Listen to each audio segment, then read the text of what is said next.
आज आपण चिन्हांचे नियम बघणार आहोत। म्हणजे बेरीज आणि वजाबाकी या जर क्रिया एकत्र आल्या तर आपल्याला पदावली सोडवत असताना खूप वेळा चिन्हांची अशा अनेक चिन्ह एकत्र करून काय करावं लागतं, गणिती क्रिया कराव्या लागतात। समजा जर अधिक आणि अधिक अशी जर बेरजेमध्ये दोन चिन्ह आलेले असतील, बेरीज तर याची तुम्हाला काय करायची असते, बेरीजच करायची असते।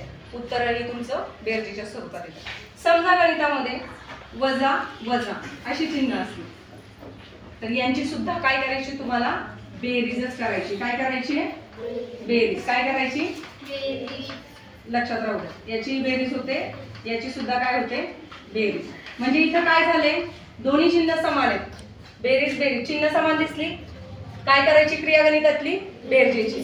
चिन्ह इथं पण कोणते आहेत, कोणती दोन चिन्ह आहेत, वजाबाकीची। वजा वजा काय करायची क्रिया, बेरीज। आलं लक्षात, ठीक आहे। पुढे समजा पहिल्या संख्येचे चिन्ह अधिक आहे, दुसरी संख्या वजा आहे। गणिताची क्रिया करत असताना चिन्ह वेगवेगळी आहेत, म्हणजेच भिन्न आहेत। चिन्ह कशी आहेत, वेगवेगळी, एक बेरीज आहे, वजाबाकी चिन्ह वेगळी आहेत। यांची सुद्धा तुम्हाला काय करावी लागते, वजाबाकी करावी लागते। काय करावी लागते, वजाबाकी।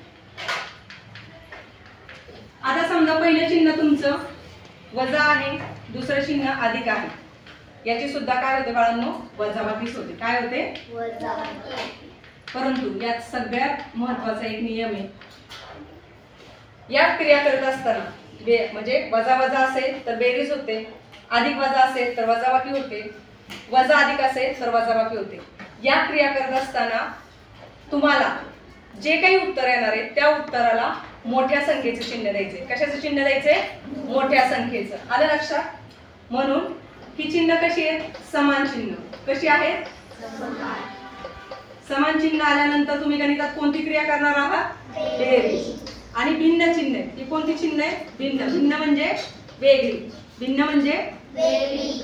भिन्न चिन्ह असल्यानंतर क्रिया कोणती करणार आहात तुम्ही, कोणती करणार आहात, वजाबाकी। आलं लक्षात। परंतु वजाबाकी केल्यानंतर किंवा बेरीज केल्यानंतर उत्तराला काय करायचंय, मोठ्या संख्येचं चिन्ह द्यायचंय। समजलं का सगळ्यांना, सगळ्यांनी हे चिन्ह काय करायचे, लिहून घ्यायचे।